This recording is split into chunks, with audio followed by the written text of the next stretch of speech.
Alright, so today we're gonna talk about parallel processes. This is the last module, module 9. The content of this module is coming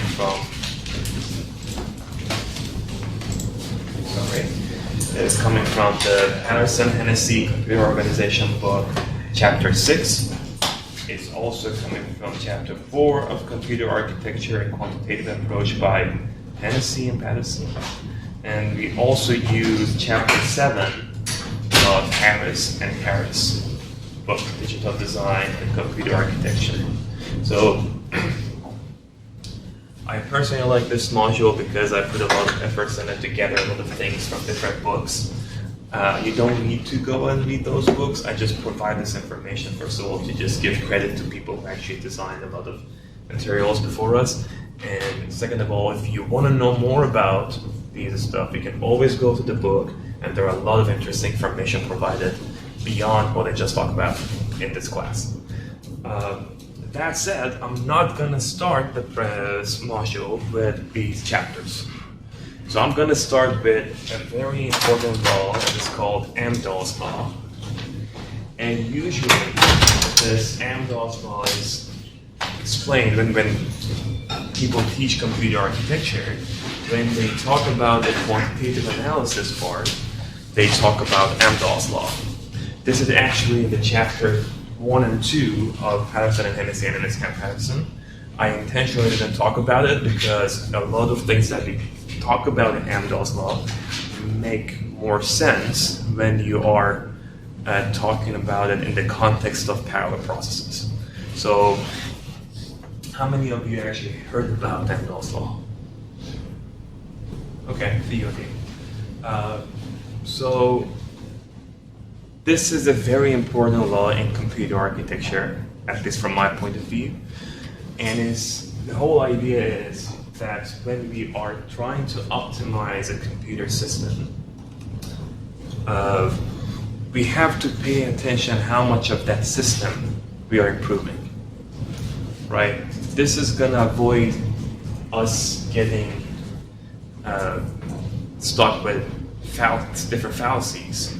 So, especially when you're narrowing down your work on a specific topic, you sometimes lose the big picture.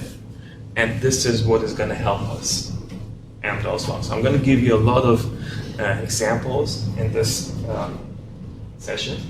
And if we have time, we're going to have a Kahoot at the end that can help as an extra credit for your quiz too.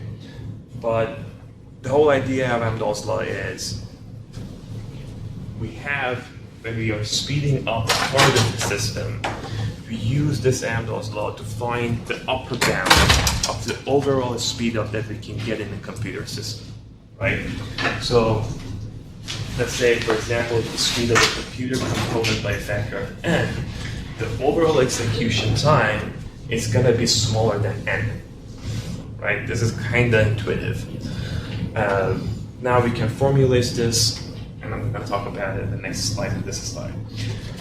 So let's say we have improved a portion of this system. The new execution time that we're having is going to be the portion of time that is not enhanced. So the part that hasn't changed is going to remain unchanged. And then the speed of it is just going to reduce the time that we spend on the part that we have improved. Right? It's still common sense. So now let's have a very simple example. We have a program that has 3-second execution time for processor. We have 10 seconds for memory access and 5 seconds for hard disk access. Before I continue with this, I emphasize on the term program. So something I need to know is that one side of the work with parallelization is what we do on the hardware side. A very important part is your program too, right? How you design your program. Because you might have a hardware that's extremely parallelized, but your program is not capable of using it. Okay, so this is, every example that we have in the class is talking about an application, a code, a program, right? It's not just about the hardware, it's software hardware, parallelization in both levels. We are not going to talk about parallel programming in this class, but we're going to talk about parallel hardware. But what you have to have in mind is that when you have parallel hardware, you need parallel programming too, right? Things like multi-threading, CUDA, these are the topics that I wish at some point we have a course that we go over these stuffs in parallel programming too. But this course is about the hardware side. So let's go back to the example. We have a program that has 3 seconds in processor.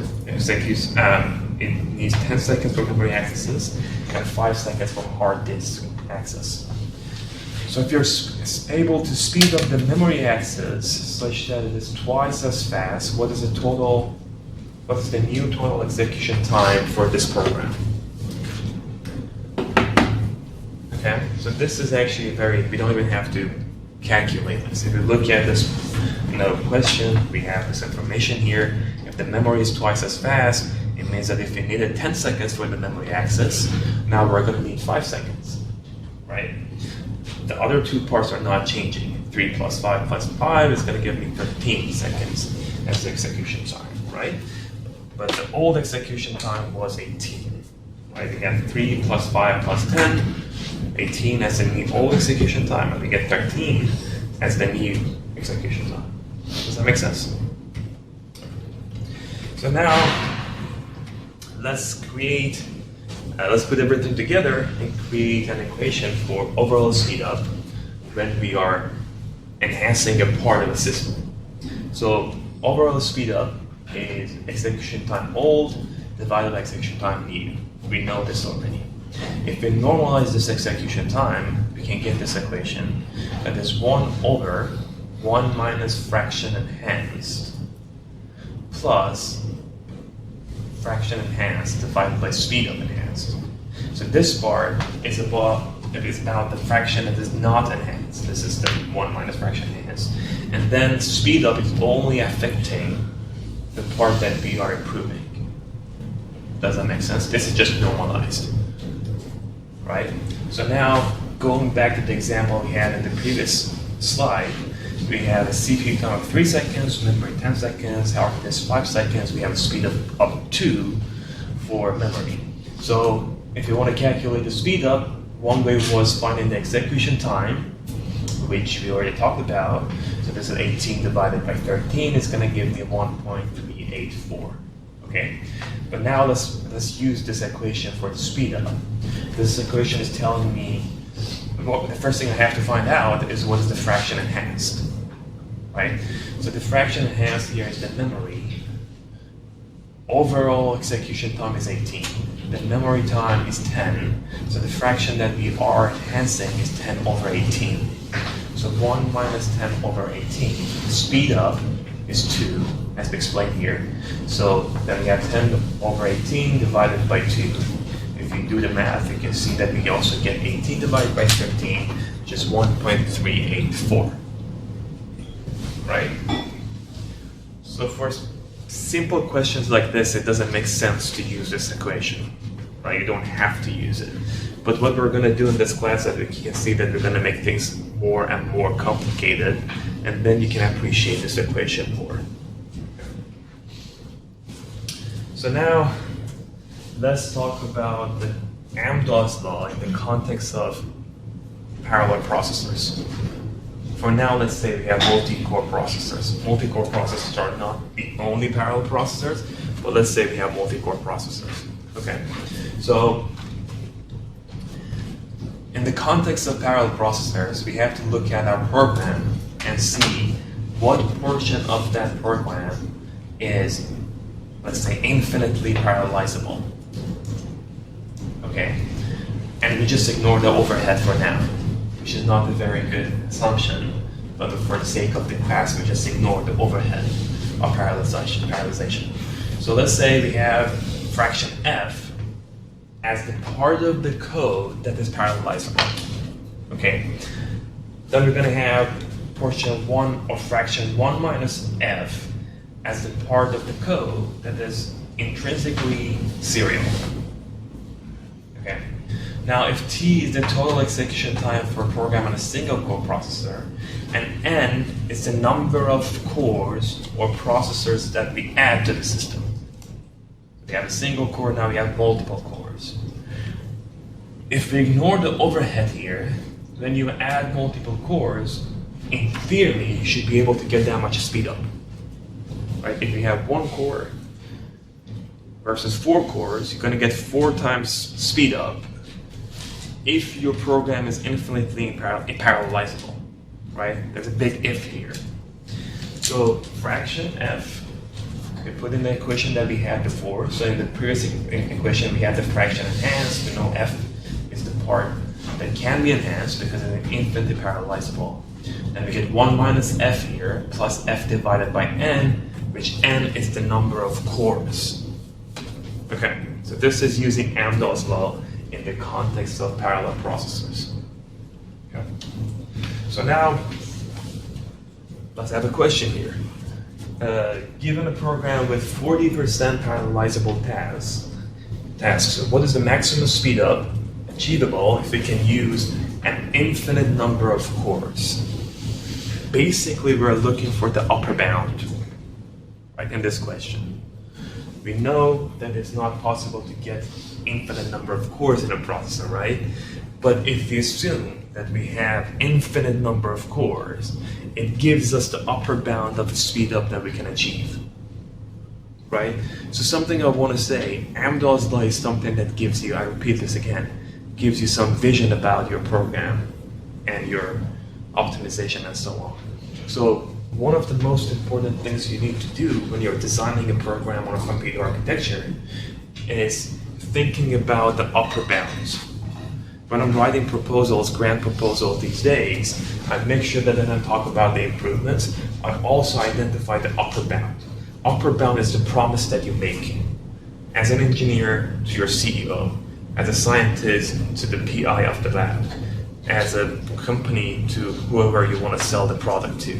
You have to be cognizant of the upper bound, and Amdahl's Law easily can give you that vision. So this is what this question is about. If we have a 40%, if a program that has 40% parallelizable tasks, what is the upper bound of speed up that we can get here? So can you answer this question? Tell me, what is f here?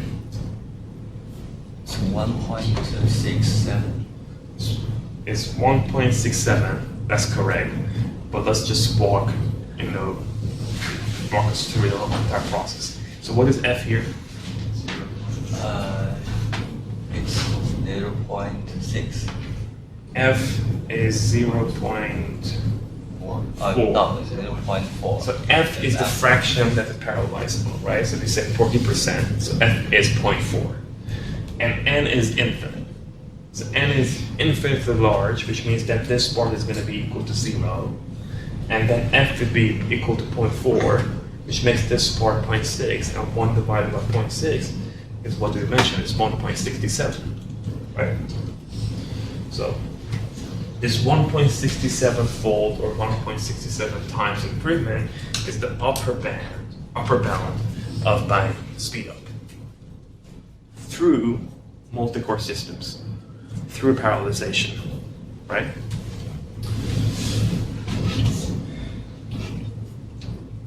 So what does it mean? It means that if I want to put a goal of improving the system 2 times by using GPUs instead of CPUs, it's not right? You can't. This upper bound is 1.67. So you have to be smart about the promise that you make. Okay, now let's have another example. We have a program that takes 10 seconds to run on dual-core Intel Xeon running at 2 gigahertz under ideal conditions. The program has 30% sequential code, and the remainder is infinitely parallelizable. Okay, so what is the minimum time possible to execute the program on an 8-core Intel Xeon CPU running at the same frequency of 2 gigahertz if all other parameters will remain unchanged? So the only thing we're changing is the number of cores. Okay. So you tell me what is f here. F is the fraction that can be enhanced, that can be improved. What is that fraction? 0.7. 0.7, right? 30% is sequential, so it cannot be parallel. I can't pronounce that. It cannot be parallel. And then 70% or fraction equal 0.7 is the part that is infinitely parallelizable. So now what is the speed up here? We have the 10-second for the dual core. What is the n here?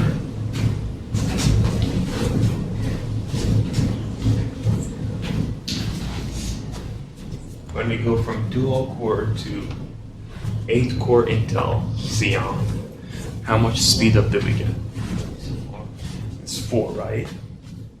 So this is a problem here. 4 is right, but the reason I designed this question here after this question here is that equation that we use that has 1 over 1 minus f plus f divided by n is valid if you're comparing it with the base design without any improvement.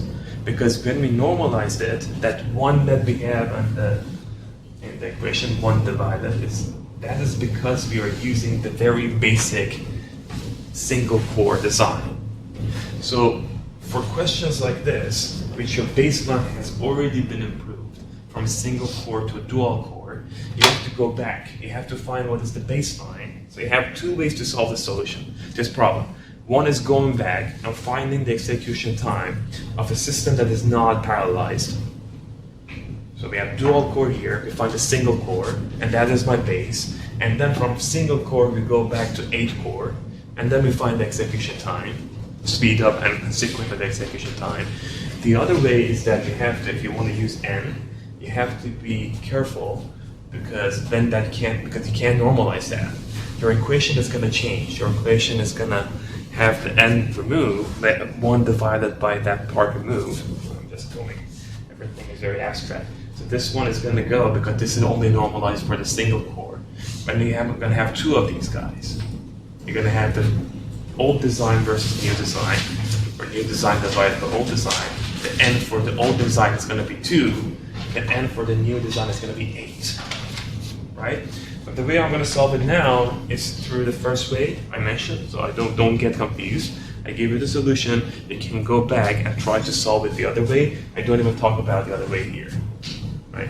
I just want to say that there is an option to still use that equation, but you have to be a little bit more clever. Okay, so now, based on what I just said, the first thing we need to do is we need to find the execution time of the old design that is not improved at all. It's not parallelized at all. So to find the single core execution time, we have to first find the speed up of a dual core system. If we find the speed of a dual core system, because we have the time consumed in a dual core system, we can also find execution time in the single core. Let's see how we do it. So this S2 is a speed up for a dual core processor compared to the base design, which is single core. We have the equation 1 divided by 1 minus f plus f divided by n. In a dual core CPU, we have n equal to 2, and we already know that f is equal to 0.7. So using this equation, we're going to get 1 divided by 0.3, which is 1 minus f, plus 0.7 divided by 2, and if you do the math, you get 1.54. Okay, so dual core processor is providing 1.54 fold, or 5.54 times speed up compared to the single core processor. Now that we have the speed up of the dual core processor, and we also have the 10-second execution time for a dual core processor, we can find the execution time for the single core processor, right? So the execution time can be found using this equation. We know that the speed up is equal to the time reverse relation that we have. The time of the unenhanced processor divided by time of the enhanced processor.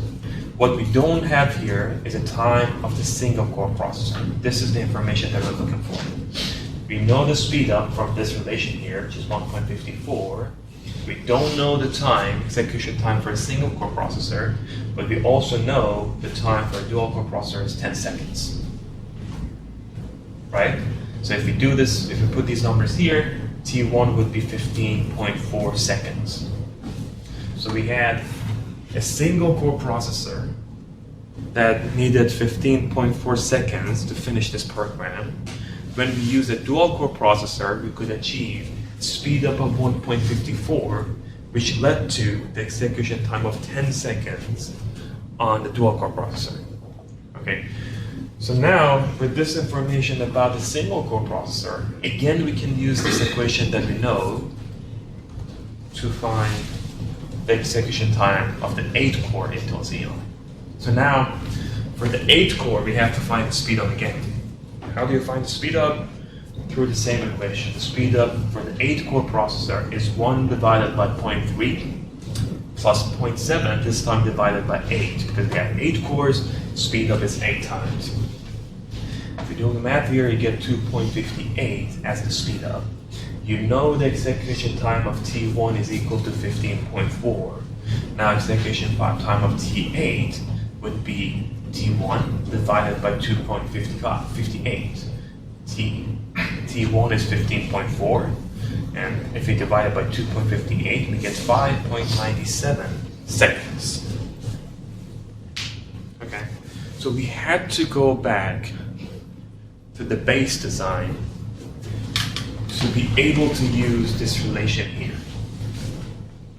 Okay, you could have solved this directly by going to 8-core processor and compare it with dual core, but you had to use this same equation for both of them.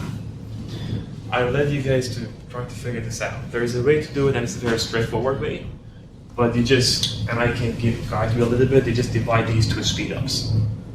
You have the S8 and S2, so you divide these two parts and you find the results. You don't have to do it that way, but it's possible to do it that way. Okay. Any questions here? I might have confused you a little bit. Are you fine? Good. Okay. So now let's go for some. This is the visionary part. Just having an idea about making big picture decisions. So we have a web application running that has the following characteristics. One more time, pay attention. It's always about a specific program. It's always about a specific application. Your code is not separated from your hardware. So this specific application, web application, has 40% of the time spent in computation and 60% of its time spent in waiting for I/O, input output. Okay. Now, a new CPU will make the processor 10 times faster, but cost $500. Your manager will authorize the budget to purchase this new CPU if it speeds up the web application by a factor of 2 or more. Should you buy the new chip or not? You have found the part online, it costs $500, it's 10 times faster. You're only allowed to buy it if it makes the entire system 2 times faster. Otherwise, we don't want to spend that much money on the new processor. So you are the engineer, you're the scientist in the company, and you have to make a call. What is your call?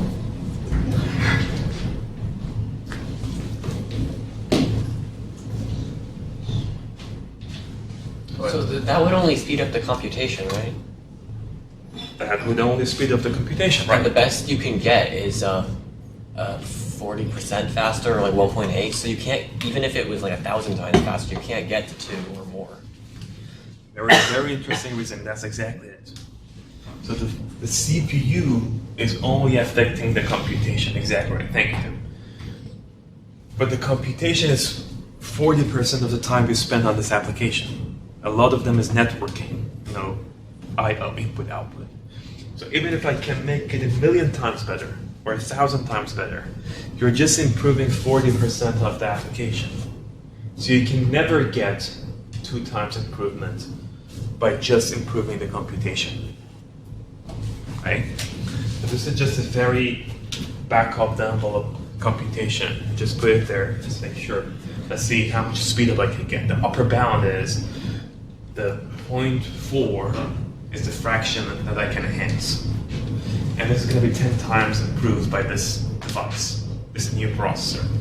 1 minus this 0.6 plus 0.4 divided by 10, you're going to get 1.56 speed up if you use this new processor that costs 500 times. So right there, you should say, no, we don't want to do it.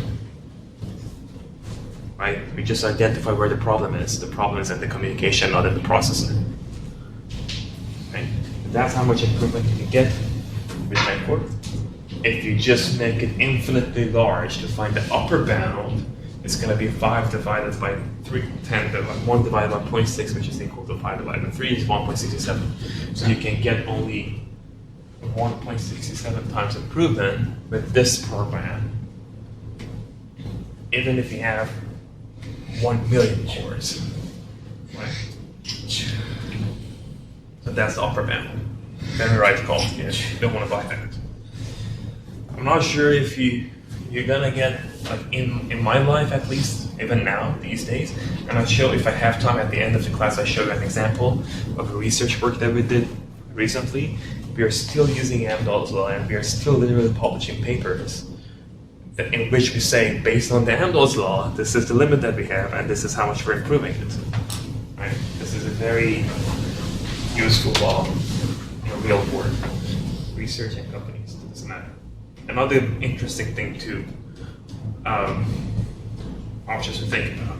So we have a program running on a computer system. The execution time is comprised of 3 seconds for processor, 10 seconds for memory access, 5 seconds for hard disk access. So each of the below items lead to higher performance, improving the processor to be twice as fast, or make the memory 2 times faster. Which one is better?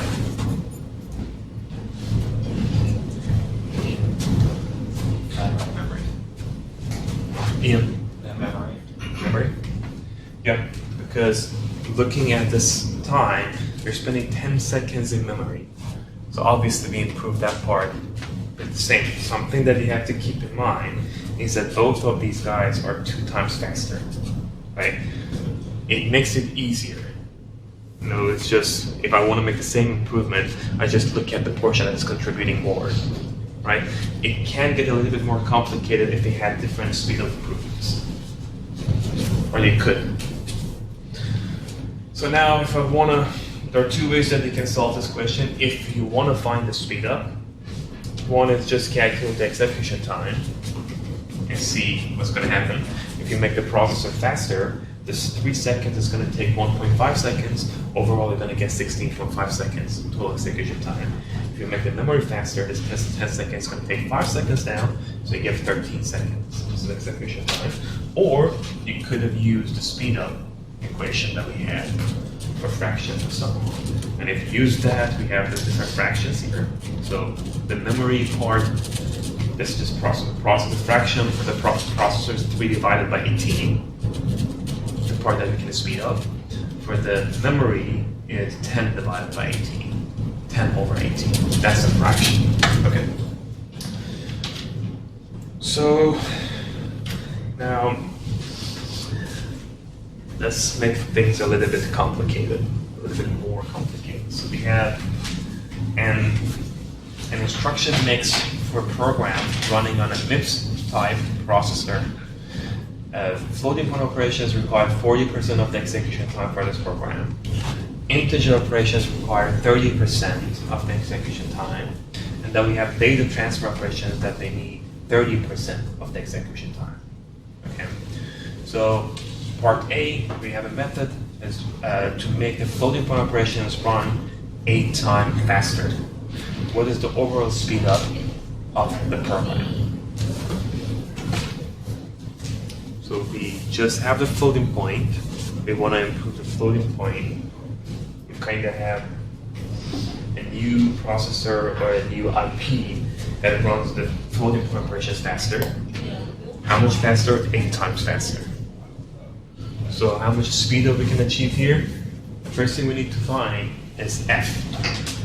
Fraction is enhanced. What is f in this case?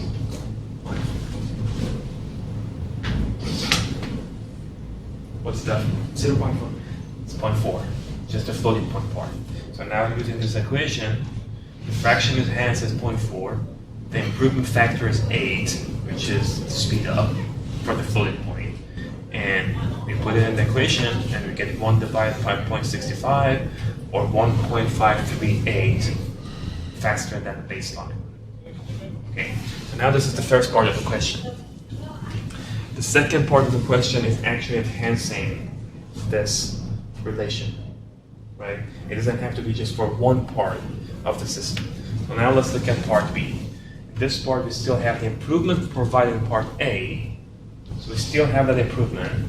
Additionally, we also increase the speed of integer operations by 2-fold. What is the overall speed up now? So now we are improving 2 different parts of the system with different speed up values.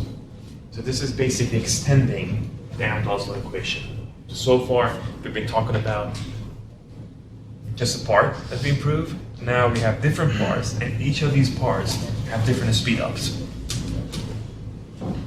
Right? But this is still kind of intuitive. You know, we can extend the equation. It doesn't have to be just for one part. So now we have f1 and f2. f1 is for floating point, f2 is for integer. Each of these guys have different speed ups. So it makes my equation look like this. So we have fraction 1 enhanced divided by improvement factor 1 plus fraction 2 enhanced divided by improvement factor 2. Okay, in the denominator of the equation. So based on this example we have here, we have 0.3 for the data transfer that's not changing. That's the part that hasn't changed. Then we have the floating point, which has a fraction of 0.4 that's improved 8 times. So it's 0.4 divided by 8. And then we have the integer operations that are improved by 2-fold. So the integer has the fraction of 0.3 as well. And then we divide it by 2. So this is extending the Amdahl's Law equation, right? And if we do the math, we get 2 as the speed. Does that make sense?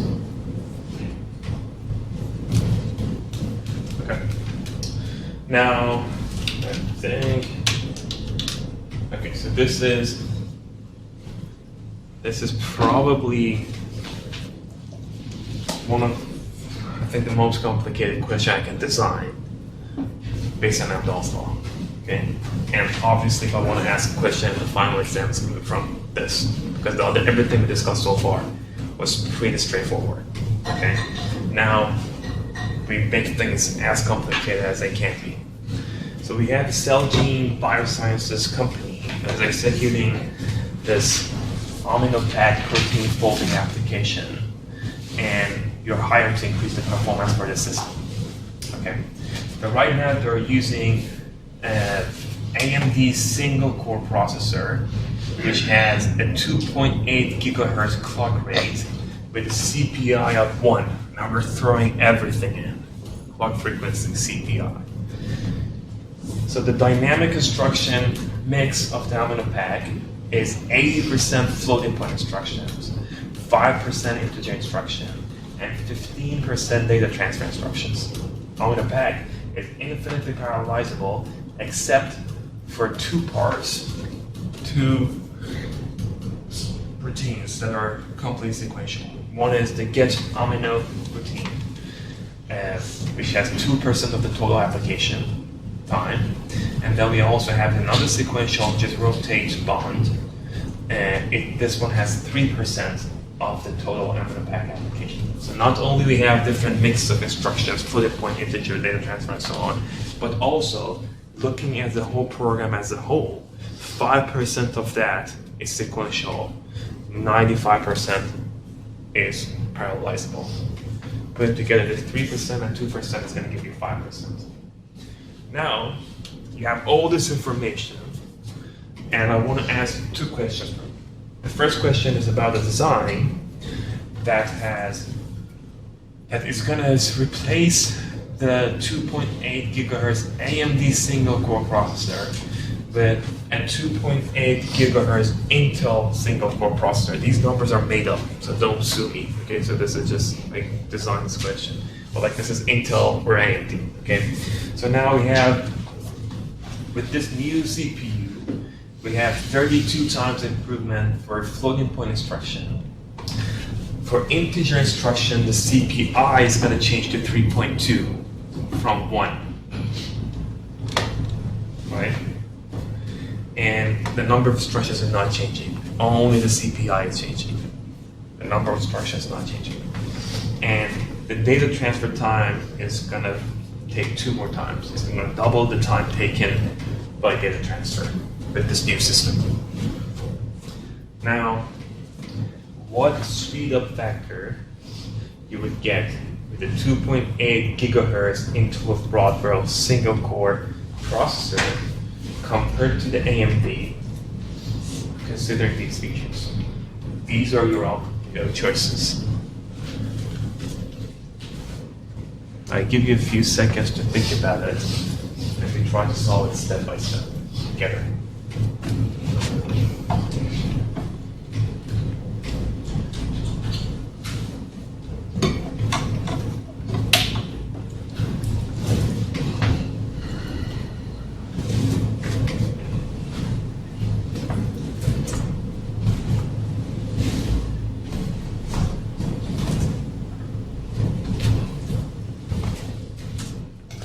With this question, we're talking about a speed up. When I give you this question, you know it's about Amdos Law, right? But we also have information about the CPI, frequency, single core, multi-core, and so on, sequential, parallelizable. We have everything here. In design A, we have to narrow down the information in the beginning. The first thing you can look at here is that both of these guys are using single core processors, which means that the information provided about the routines that are sequential doesn't matter here. Because both of them are using single core, that thing about sequential and parallelizable is only important if you use parallel processors. Okay, so we just throw this part out. Makes it a little bit less scary. Now we're talking about just the instruction mix. Okay, so it's Amdahl's law. We have 3 different instruction mix. Every single one of them is changing somehow. So right at this point, we don't have the part that is not changing. But this is the first time that we are also talking about change, not improvement. Okay, so far we said we're going to speed this up, speed that up. But here, at least for this case, you can see that the data transfer is getting worse, right? So when it gets worse, it also affects that portion, but in a negative way. Which means, if you want to use Amdahl's law equation, instead of dividing it by that speed up, you multiply that by that number. So it takes 2 times more to do the data transfer. We find the fraction for data transfer, instead of dividing it by 2, we multiply that by 2 because it's making that part worse. Does that make sense?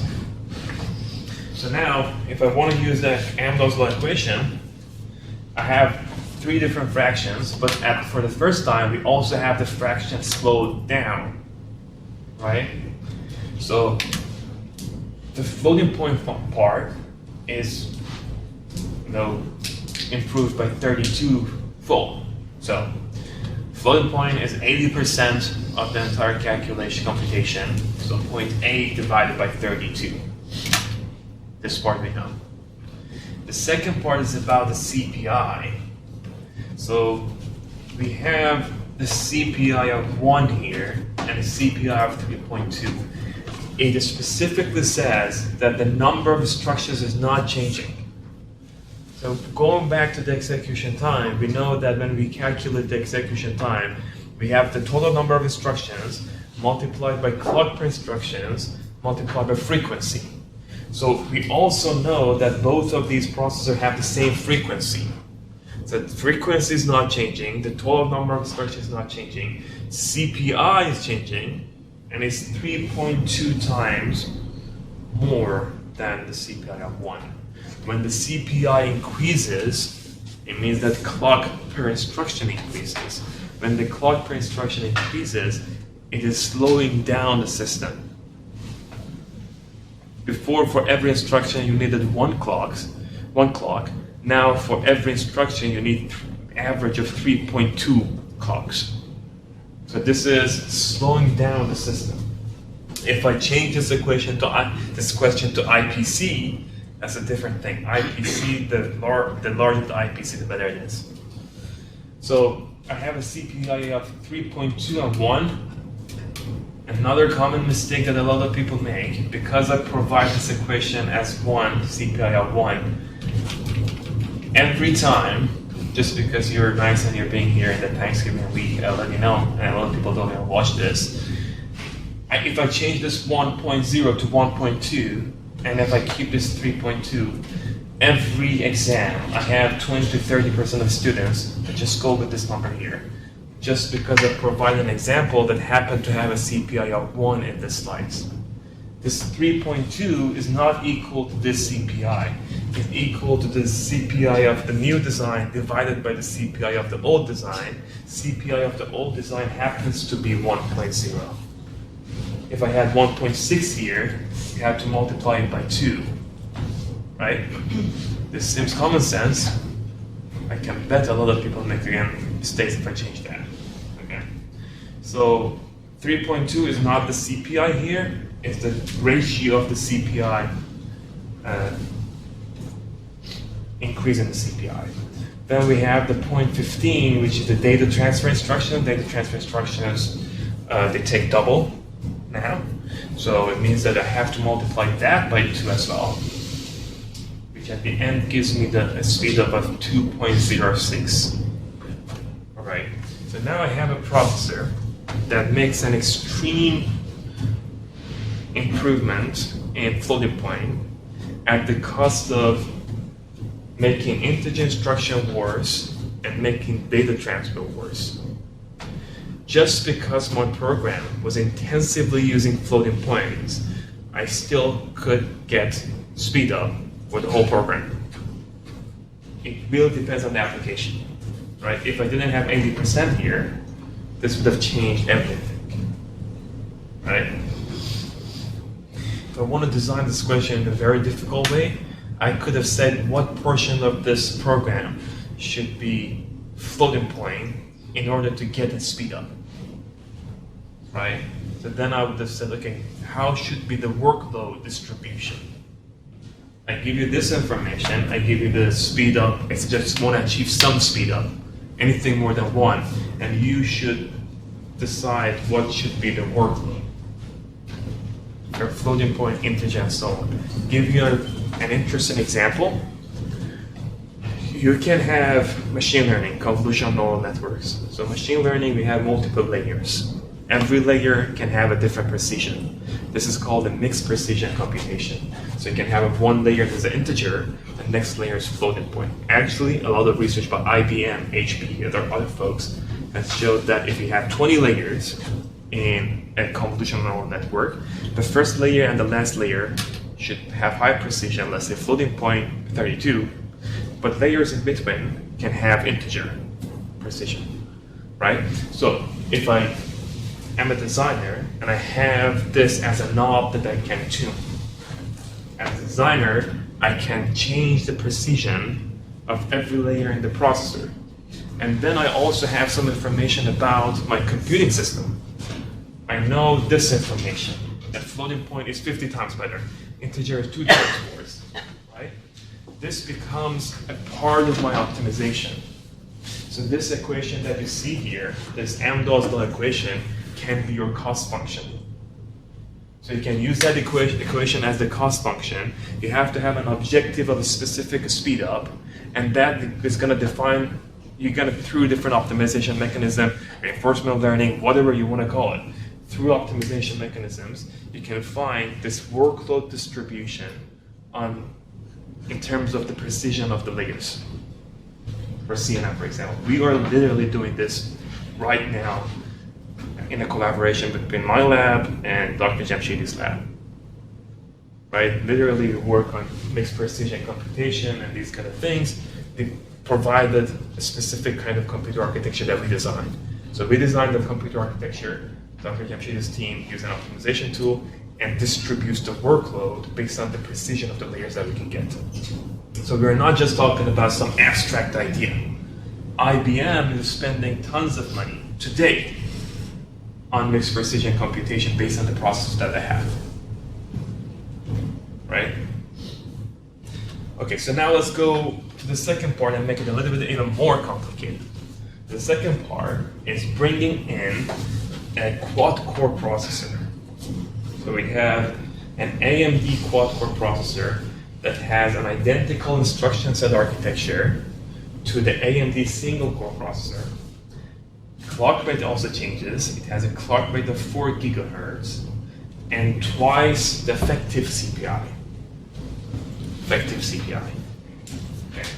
So what base case speedup factor would it provide for the Amino pack compared to the baseline AMD with single-core CPU? So now we're using a new processor. This new processor has the effective CPI of 2. Okay? We had the effective CPI of 1 for the single-core processor. Also, clock frequency is 4 gigahertz now. The clock frequency for the AMD single-core processor was 2.8 gigahertz. On top of that, we have multiple cores. Okay? So I want you to identify, this is the first thing that we can talk about, the changes in this new processor that is going to affect the entire system. Each one of these changes that you are seeing here is going to affect my entire system. First of all, let's say what changes we have here. The first one is, I say one of them, there are two more that you can tell me. The first one is the change in the CPI. The second one is what? Clock rate. Is the frequency, clock rate. The third change is the number of cores, right? So we have 3 changes here. So let's just start from the first one. The first one is CPI. Is CPI affecting a part of the system or the whole system? The whole system. Now we have frequency, clock rate. Is the change in clock rate affecting the entire system or part of the system? The entire system. How about the quad core? The change in the number of cores, is it affecting the entire system or part of the system? Part of the system, right? The first 2, we don't even use the Amdos Law. That's affecting the entire system, right? This is the classic speed-up calculation, right? We don't care about it. It's classic CPI times number of instructions times frequency, right? So let's just put that aside for now. Let's look at the part that is affecting the part of the system, and that is this core, number of cores. For that, we have to find F. F is the fraction that can actually be improved by using multiple cores. What is that fraction based on the question here? Based on the question. 95%. So we have 2% in the get amino routine, and we have 3% in rotate bond. Adding them together, we get 5%. Those parts are sequential. 95% of the system, not the system, this is my mistake, the program, 95% of the program is infinitely parallelizable. So it means that F is in 0.95, okay? So now if I put the 0.95 in that equation, the speed up, I'm going from a single core to quad core. So N in the Amdahl's Law equation is equal to 4. So this means that I have the fraction of 0.95.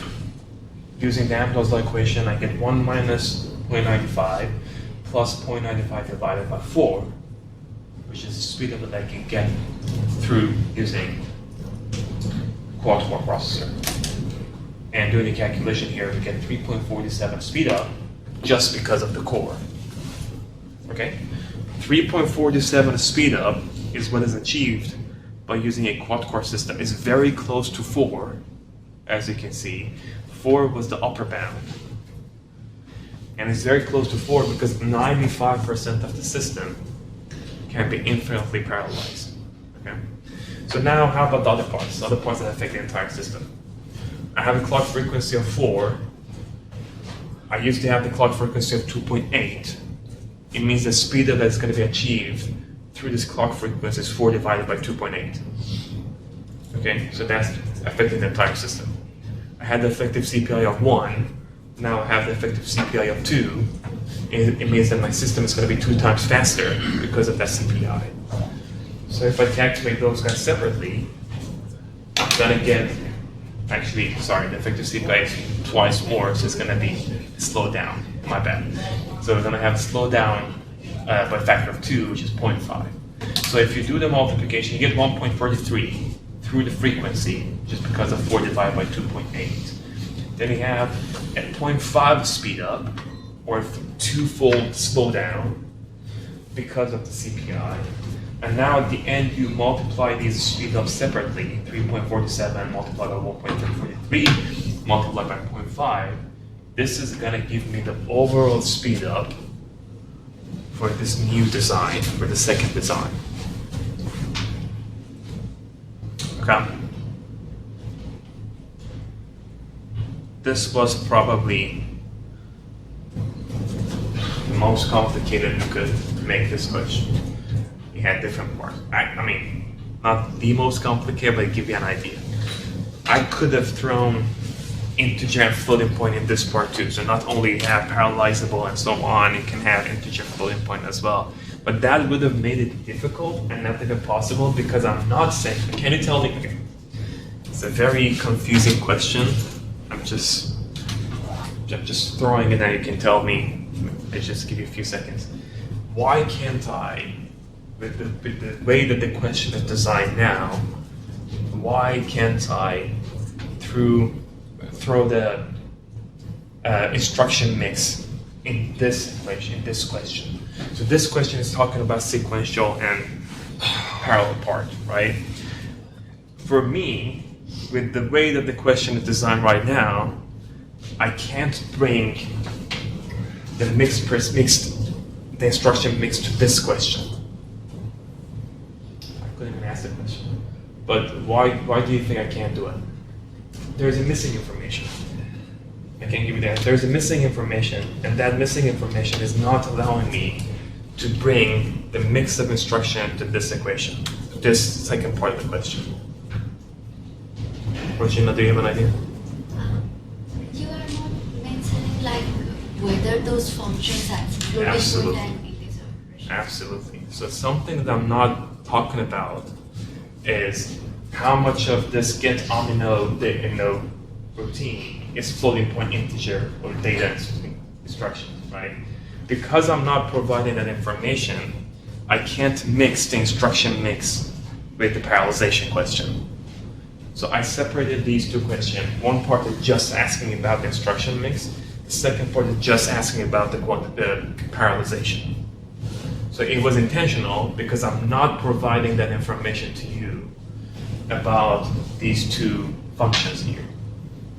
If I do, then I can do it. If I say that this is parallelizable, also get omni now has this much floating point, this much integer, and this much data transfer. Okay. Any questions here? Okay. Thank you for understanding the question, because I couldn't understand my own question. So this is probably the last question. And we have have another application. It's an encryption task. And in this encryption task, multiply instructions account for 80 milliseconds out of the total 100 milliseconds that we need for the execution time. So we have a customer that wants to hire a hardware consultant for 100K plus expenses to redesign the multiplier to complete the same instruction encryption task in 20 milliseconds. But they only pay you if you can achieve this goal. Should you accept this job? They want to hire you to redesign the multiplier, and they're going to pay you 100K if you can achieve 20 milliseconds execution time. Yeah. So That's only possible in theory if you have infinite cores. I mean, if you Yes. don't have. If we have a multiplier that doesn't need any time, like 0 time, to finish the task, then we can do it in 20 milliseconds. Because 80 milliseconds is done and it's using the multiplier. There's 20 milliseconds on other stuff. So only if I could, the reason I'm repeating this question one more time here, because I want to finish this part with this question. Because I want to point to a fallacy that we have as designers. Okay? So only if I could make a multiplier that doesn't consume any time to finish this task, then we could have 20 milliseconds. So you would have been, you will be surprised when you actually go to real world and go to different companies as managers. I'm PI of a project in my lab. So my task is choosing a goal and trying to push people to achieve that goal. So after some time, I'm not hands-on anymore, right? It takes 2-3 years not working on detail of the stuff, and you're not hands-on anymore. And it happens really quickly. Like students in my lab, talk about things that are, I don't even get it, but when it comes to technical details. And as someone who should just say, okay, like this is the objective, we have to reach there, do the planning and stuff, you can't imagine how dumb we can be in choosing those objectives. So you have to always speak loudly. If someone is asking you to do something and they don't understand the upper bound of achievements, the speed up that we can have, for example, in this case. So there are many scenarios that I go and I accept the project and I say, you know what, we're going to make it 100 times better. Why? Because there's an investment of like $1 million on this project. So what I see as a PI is $1 million and mouths that I have to feed on people who work in the company or the lab or whatever. But when I talk to the engineers and researchers in the company, I should just be humble enough to say, you know what, can we even achieve that?